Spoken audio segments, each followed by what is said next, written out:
자, 지난 한 주간도 예수와 함께 하셨습니까? 할렐루야. 언제든지 여러분 곁에 우리 구주 예수님이 늘 함께 하시기를 주님의 이름으로 축원합니다. 사진이나 영상에서 사람을 졸졸 따라다니는 아기 오리들을 신기하게 본 적이 있을 겁니다. 새가 알에서 깨어났을 때 가장 처음 본 것을 어미로 착각을 해서 그것을 졸졸 따라다닙니다. 이것을 각인이라고 말하죠. 만일 새가 눈을 뜨지 못해도 문제지만 눈을 처음 떴을 때 어미를 봤어야지 다른 잘못된 물체를 봤을 때는 당황하게 되죠. 때로는 죽을 수도 있습니다. 포유류나 어류에서도 이런 현상은 볼 수가 있습니다. 한마디로 눈을 잘 떠야 되는 것입니다. 마찬가지입니다. 우리가 예수님께 눈을 떠야 됩니다. 예수님께 눈 뜬 사람은 예수님이 내게 어떤 분이신가를 알게 됩니다. 나의 죄를 대속하신 분이신 것을 분명하게 고백을 하게 되죠. 그리고 어떤 상황에서도 그 예수님을 따르게 됩니다. 하지만 예수님을 향해 눈을 뜨지 못하면, 영적으로 보지를 못하면 방황을 하게 됩니다. 누군가가 여기가 좋다고 하면 여기로 쏠리고 저기가 좋다고 하면 저기로 쏠리게 되죠. 그러다가 잘못된 종교, 잘못된 이단이나 사이비에 빠져서 자신의 신앙과 삶이 망가지는 것입니다. 하지만 예수님께 눈을 진정으로 뜬 사람은 이것이 이단이구나, 이것이 잘못된 신앙이구나, 금세 알아차리게 됩니다. 그리하여 자신의 신앙과 삶을 끝까지 견고하게 지킬 수가 있습니다. 그러므로 우리가 예수님께 눈을 떠야 되는 겁니다. 눈을 뜬다는 것은 예수님을 바로 알고 바로 믿고 바로 따르게 되는 것을 말합니다. 하면 어떤 사람이 예수님께 눈을 뜰 수 있게 되겠습니까? 가장 먼저는 준비된 사람이 예수님께 눈을 뜰 수가 있습니다. 반대로 준비되어 있지 않은 사람은 예수님을 만날 수 없고 그분을 향하여 눈을 뜰 수가 없게 됩니다. 예수님의 말씀에 응답할 준비가 되어 있는 사람, 예수님이 내게 무슨 일을 맡기든지 내가 행할 수 있는 준비가 되어 있는 사람, 그런 사람이 예수님께 눈을 뜰 수가 있습니다. 고넬료는 준비된 사람이었죠. 사도행전 10장 2절 보시면 그가 경건하여 온 집안과 더불어 하나님을 경외하며 백성을 많이 구제하고 하나님께 항상 기도하더니 그랬습니다. 본래 이 고넬료는 예수님을 알지 못하는 이방인이었습니다. 하지만 그가 하나님을 경외하고 가난하고 힘든 사람들을 돕고 구제하는 일에 힘썼고 무엇보다도 기도하는 일에 힘쓴 사람으로서 준비된 사람이었죠. 준비된 고넬료에게 하나님이 베드로를 보내서 예수님이 우리의 죄를 위해서 십자가에 달리시고 죽으셨다가 사흘 만에 부활했다고 하는 사실을 증거하게 가서 가르치게 만든 겁니다. 준비된 고넬료, 그 예수님에 대한 이야기를 듣고 예수님을 영접하고, 고넬료뿐 아니라 자기 모든 가족들이 다 예수 믿고 구원받게 만들었습니다. 마침내 그가 예수님께 눈을 뜨게 된 겁니다. 그러므로 우리가 예수님께 눈을 뜨려면 먼저 준비된 자세로 예배의 자리에 있어야 되는 것입니다. 고넬료처럼 기도에 힘쓰고 말씀을 사모해야 합니다. 그랬을 때 주님을 만날 수 있으며 그분을 향해 진정으로 영안이 열리게 되는 줄 믿습니다. 돈을 사랑하는 사람은 돈에 눈을 뜨게 마련이죠. 이런 사람들은 하다못해 이 예배를 드리면서도 돈 외에 다른 소리는 듣지 않습니다. 오직 돈에 대한 소리만 골라서 듣습니다. 그러다가 돈에 빠져 돈의 노예가 되고 마는 것이죠. 삶의 주인이 자신이 아니라 돈이 되는 그런 이 불행한 삶을 살게 됩니다. 하지만 예수님께 눈을 뜨게 되면 신령과 진정한 예배를 드리려고 힘쓰게 됩니다. 말씀이 선포될 때 아멘으로 화답하게 되며 찬양으로 하나님을 영화롭게 하려고 애를 쓰게 됩니다. 오직 주님의 말씀에 귀를 기울이려고 하게 됩니다. 그리고 나중에는 예수님께 완전히 붙잡혀서 예수님만 따르는 삶을 살게 되는 겁니다. 그래서 오늘 말씀의 요지가 다른 것이 없습니다. 예수님께 진정으로 눈을 뜨자고 하는 이야기입니다. 세례 요한에 대한 기록은 참으로 아름답습니다. 이 구약의 선지자들이 계속 등장하다가 마지막에 등장한 선지자가 말라기입니다. 말라기는 크고 두려운 날, 다른 말로 표현하면 메시아가 오시는 날에 엘리야가 먼저 오리라, 이렇게 예언한 다음에 구약 말씀이 끝이 나죠. 그리고 나서 하나님의 말씀은 무려 400년 동안 끊어집니다. 구약과 신약 사이 400년 이 공간이 있습니다. 이 공간을 우리는 신구약 중간시대라고 하죠. 이 400년 동안에 관한 이야기가 전혀 성경에 기록이 없습니다. 하나님이 말씀을 주지를 않으신 겁니다.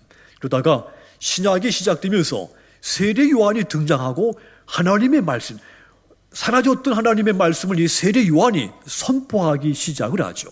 이때 수많은 사람들이, 말씀에 갈급했던 수많은 사람들이 세례 요한의 이 메시지를 듣고 추종하기 시작을 하죠. 수많은 무리들이 세례 요한을 열정적으로 따를 때 예수님의 제자 중에 한 사람이 예수님께 묻습니다. 라피요, 우리는 주님을 메시아로 영접했습니다. 하지만 메시아가 오시기 전에는 엘리야가 먼저 온다고 했습니다. 그런데 엘리야가 오지 않았습니다. 무엇이 이상합니다. 이것이 무슨 일입니까? 하고 물은 것이죠. 그때 예수님이 그들에게 대답했죠. 세례 요한은 선지자 중에서도 보다 나은 선지자며 여자가 낳은 자 중에 가장 큰 자다. 그렇게 주님이 세례 요한에 대해서 소개를 하죠. 그리고는 너희가 즐겨 받을진대 오리라 한 엘리야가 바로 이 사람이니라 그럽니다. 이 사람이 세례 요한입니다. 자, 그러니까 세례 요한은 구약의 말라기 선지자에 의해서 엘리야로 지칭되어 예언된 사람이라는 뜻이죠. 자, 그러니까 이 세례 요한은 하나님께서 400년 전부터 준비시킨 사람입니다. 그는 메시아의 길을 준비했고 동시에 모든 백성들이 메시아가 오시는 날에 메시아를 영접하도록 준비시킨 그런 사람이기도 한 거죠. 사가랴의 가정 또한 준비된 가정이었습니다. 누가복음 1장 5절 보시면 이 두 사람이 하나님 앞에 의인이니 주의 모든 계명과 규례대로 흠이 없이 행하더라 그랬습니다. 이 세례 요한의 부모 사가랴와 엘리사벳, 이들은 하나님의 법을 지키기를 힘쓰고 의롭게 사는 사람들이었죠. 그렇게 준비된 가정에서 세례 요한이 태어났고 그가 하나님 일에 소중하게 쓰임이 된 겁니다. 여러분의 자녀들이 하나님의 일에 귀중하게 쓰임받기를 원하십니까? 그렇다면 부모된 여러분들이 먼저 믿음으로 준비되시기를 주님의 이름으로 권고를 드립니다. 준비된 여러분 가정의 자녀들이 하나님의 일에 귀하게 쓰이는 놀라운 축복이 있기를 주님의 이름으로 축원합니다. 이처럼 준비된 가정에서 태어난 세례 요한, 그가 하나님의 말씀을 선포하고 다닐 때 예수님이 등장을 한 겁니다. 그때 세례 요한이 자기 제자들에게 예수님에 대해서 소개를 하죠. 예수님을 가리키면서 이분이 하나님의 어린 양이다 이렇게 증거를 합니다. 35절과 37절 다시 보시면 또 이튿날 요한이 자기 제자 중 두 사람과 함께 섰다가 예수께서 거니심을 보고 말하되 보라, 따라합시다. 하나님의 어린 양이로다. 세례 요한이 자기 제자들에게 예수님에 대해서 소개하기를 이는 하나님의 어린 양이로다 이렇게 소개를 하자 두 제자가 아무 말을 하지 않고 예수님을 따라갔다는 이야기죠. 그런데 실은 말이죠. 이 세례 요한이 예수님에 대해서 소개한 것은 가장 먼저 소개한 대상은 이 제자들이 아니었습니다.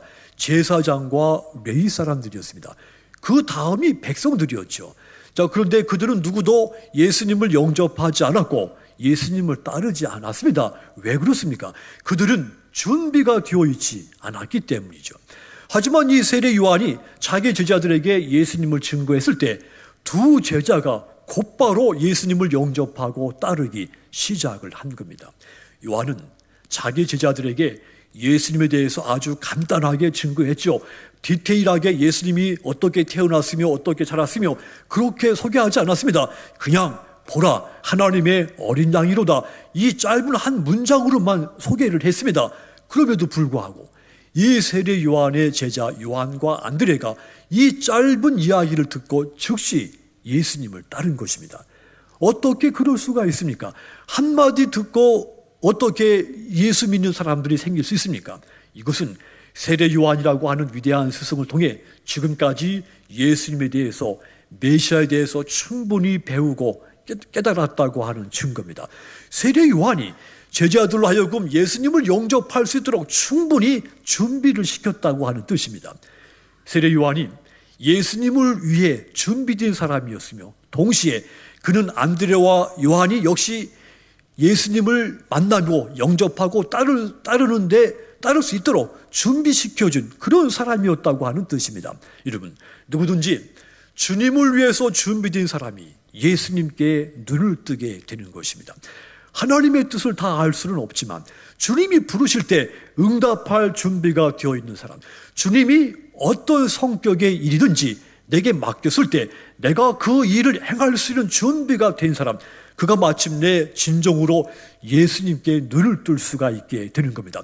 그들이 예수님을 바로 알고 나의 구주로 고백할 수가 있는 것입니다. 그러므로 사랑하는 여러분들 또한 범사에 예수님의 말씀을 들을 준비가 되어 있으시고 예수님이 어떤 일을 맡기든지 이곳에 충성할 준비가 되어 있어서 예수님께 진정으로 눈뜬 여러분들이 다 되시기를 주님의 이름으로 축원합니다. 또한 어떤 사람이 예수님께 눈을 뜰 수가 있는가 하면 따라합시다. 어울리는 사람이, 어울리되 은혜롭게 어울리는 사람이 예수님께 눈뜰 수가, 예수님을 향하여 영안이 열립니다. 인간은 사회성을 가지고 창조가 됐습니다. 그러니까 우리는 태어날 때부터 누군가가 어울리면서 살아야 되는 존재인 겁니다. 작게는 내 가정에 가서 가족들과 어울리고, 학생이 되면 학교 친구들과 어울리고, 또 성인이 되면 직장에 가서 직원들과 어울려야 됩니다. 사회 구성원들과 함께 아름답게 어울려야 되는 겁니다. 당연히 교회 안에 와서는 다른 교인들과 함께 은혜롭게 믿음 가운데 어울려야 됩니다. 자, 그런데 어디든지 말이죠, 어울려야 할 사람이 있고 어울려서는 안 되는 사람이 있습니다. 사기꾼과 어울리면 자기도 사기꾼이 될 가능성이 큽니다. 싸움꾼, 조폭들과 어울리면 자기도 그런 사람이 될 확률이 큽니다. 신앙인은 믿음의 손해를 보는 자리에 어울려서는 안 됩니다. 동시에 내게 내 믿음에 손해를 끼치는 사람과도 어울려서도 안 됩니다. 언제든지 다른 사람과 함께 어울리되 믿음과 은혜로 어울려야 되는 겁니다. 그런 분이 마침내 예수님을 향하여 영안이 열리게 되는 겁니다.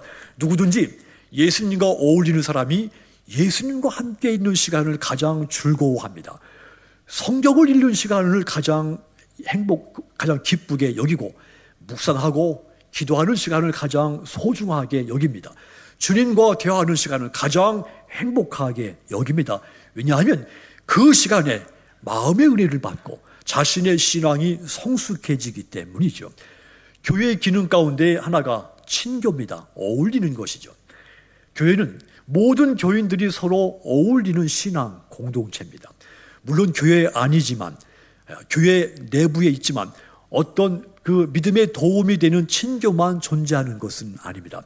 어떤 친교는 내 신앙을 모두 까먹게 만드는 교회 안에 친교도 있죠. 또 어떤 친교는 믿음보다도 우정과 또 친목, 의리가 더 강조되는 그런 친교도 있습니다. 또 어떤 친교는 타인을 비판하고 원망하고 불평하는 또 그런 친교도 분명히 있습니다. 이런 친교의 그 모임이라면 믿음에 절대 도움되지 않습니다. 그런 이 어울림의 모임이라면 절대 가까이에서는 안 되며 속히 떠나야 되는 그런 이 친교 자리가 되는 겁니다. 예수 믿는 사람들은 오직 예수님과 어울리고 다른 성도들과 함께 어울리되 은혜와 믿음 가운데 어울리도록 해야 됩니다. 38절 39절 다시 보시면 예수께서 돌이켜 그 따르는 것을 보시고 물어 이르시되 무엇을 구하느냐 이르되 랍비여 어디 계시니까 하니 랍비를 번역하면 선생이라. 예수께서 이르시되 와서 보라. 그러므로 그들이 가서 계신 데를 보고 그 날 함께 거하니 때가 10시쯤 되었더라. 세례 요한이 예수님에 대해서 간단하게 증거를 했을 때 안드레와 요한이 아무 말 없이 예수님을 따라갔다, 그렇게 말씀을 드렸습니다. 그때 예수님이 이 제자들에게 물었습니다. 나에게 요구하는 것이 무엇이냐? 그랬더니 그 두 제자가 대답하기를 주님 어디 계십니까? 물었으면 대답해야 되는데 물었는데 또 묻습니다. 한마디로 동문서답의 대화가 나왔습니다. 하지만 그 뜻을 알고 보면 이 매우 깊은 대화라는 사실을 알 수가 있습니다. 한마디로 이 제자들이 주님, 이 복잡한 곳에서 말고요, 주님이 어디에 계시는지 그곳에 가서 조용히 진지하게 주님과 대화하고 싶습니다. 주님과 친교를 나누고 싶습니다. 이런 뜻이 담긴 대화, 질문이었던 겁니다.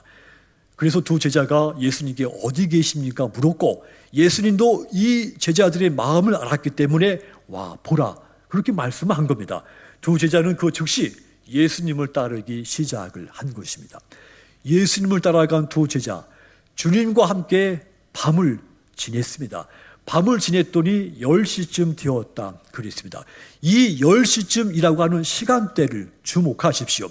요한복음은 요한이 이 에베소에서 이방인을 위해 기록했기 때문에 유대인의 시간대로 기록할 필요가 없었습니다. 이방인의 시간대로 기록을 해야 되는 거죠. 이방인을 위해 쓰는 편지이기 때문에.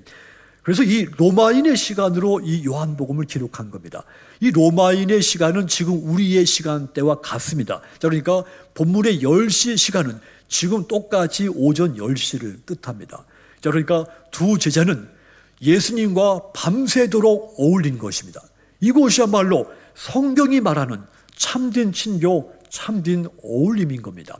예수님을 한가운데 모시고 안드레와 요한이 함께 밤새고 어울린 것이죠.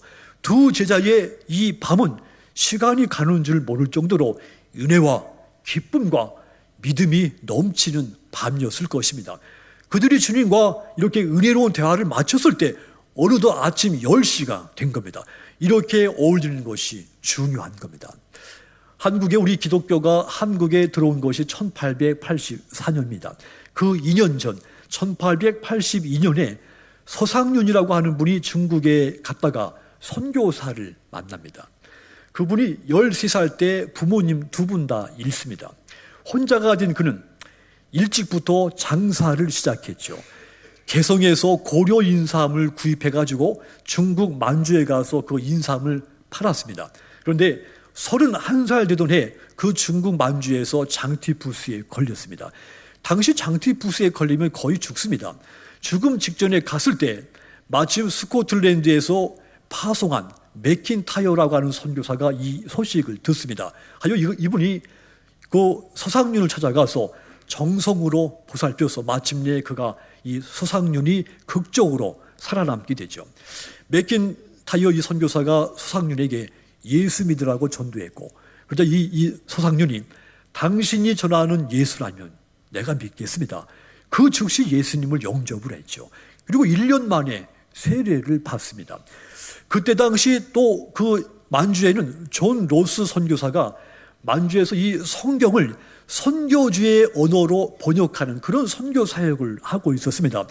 이분이 맥킨타이어 선교사가 서상윤을 존 로스에게 소개를 하고 존 로스가 이 서상윤에게 내가 한국인을 위한 한국어로 된 성경을 번역하고 싶다 해서 두 분이 한국어 성경을 번역을 시작을 한 겁니다. 그래서 이 최초로 한글로 된 성경이 1882년도 서상윤과 존 로스에 의해서 쪽복음, 마태복음 하나, 그다음에 누가복음, 요한복음 이런 식으로 쪽복음 성경이 처음으로 한글 성경으로 번역이 된 겁니다. 그 후로 이 서상윤은 내 동포들에게 복음을 전해야 되겠다 결심하고 황해도 송천으로 가서 열심히 전도하고 교회를 세우죠. 1901년에 송천교회를 설립하죠. 그 이후로 멈추지 않고 황해도, 평안도, 부산까지 다니면서 그가 복음을 전하죠. 서울에 와서까지 언더우드 선교사와 함께 복음을 전하면서 세문안교회 창립에도 함께 동역하기도 합니다. 서상윤이 이렇게 복음을 위해서 헌신한 것은 선교사를 통해 예수님을 만났고 선교사들과 어울리면서 예수님께 진정으로 눈을 떴기 때문입니다. 여러분, 범사에 믿음에 도움이 되는 사람과 어울려야 하는 겁니다. 만나면 만날수록 내 신앙에 유익이 되고 내 마음에 은혜가 되는 사람과 어울려야 한다는 뜻입니다. 서상윤이 한국교회 초창기 큰 공로를 쌓은 것, 그가 믿음과 은혜에 유익되는 사람들과 어울렸기 때문이죠. 그래야 그는 예수님께 진정으로 눈뜬 사람이 되며 한국교회의 큰 거목이 된 겁니다. 시편 55편 14절을 보십시오. 함께 읽겠습니다.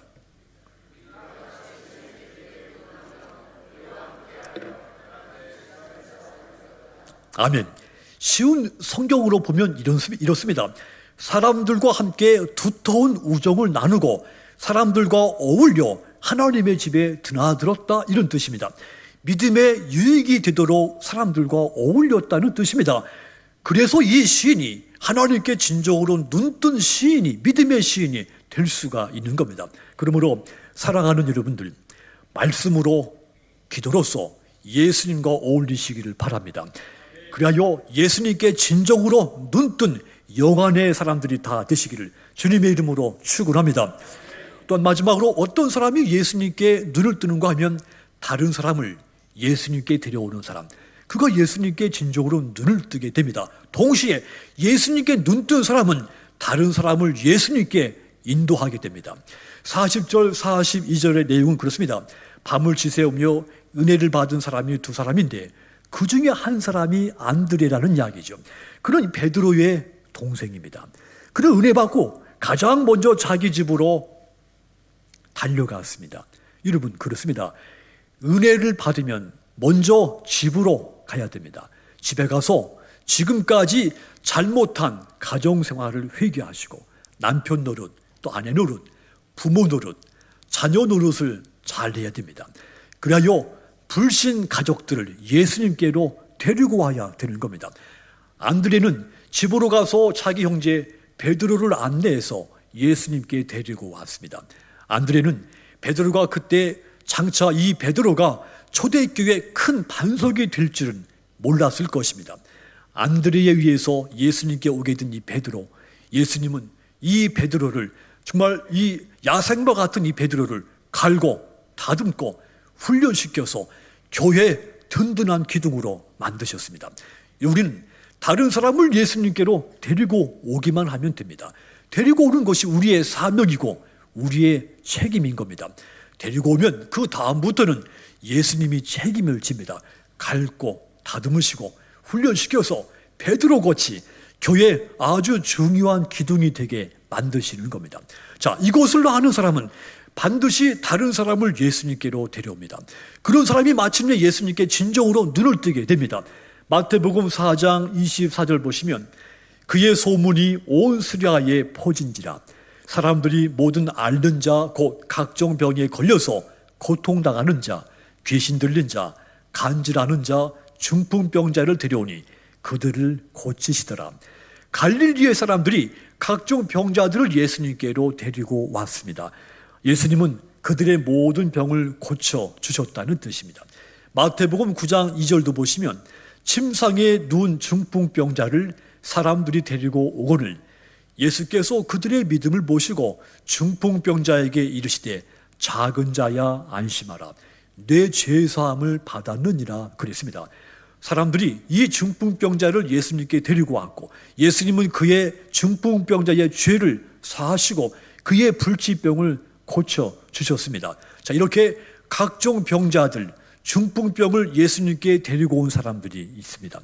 그들이 예수님께 눈 떴기 때문에 병자들을 예수님께 데리고 왔고 또 동시에 그들 가운데는 예수님께서 병자를 치유하시는 것을 보고 크게 놀라며 예수님을 향하여 진정으로 눈을 뜨는 사람들이 그곳에 있었던 겁니다. 우리가 해야 할 것은 다른 사람을 예수님께로 데려가는 것입니다. 그 다음은 예수님이 그를 고치고 인도하시고 그를 구원하십니다. 그러므로 사랑하는 믿음의 여러분들, 어느 누가 됐든지 그를 예수님께로 데려오시기를 바랍니다. 강권해서라도 그를 예수님 앞으로 데리고 오길 바랍니다. 그리하면 주님이 그를 구원하시고 그를 갈고 다듬고 훈련시켜서 교회 또 하나님 나라의 든든한 기둥으로 만드실 줄 믿습니다.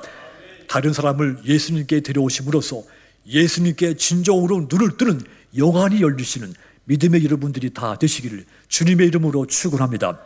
사랑하는 여러분, 우리에게는 육의 눈이 있고 영의 눈이 있습니다. 육의 눈이든지 영의 눈이든지 무엇을 보느냐 하는 것은 아주 중요한 겁니다.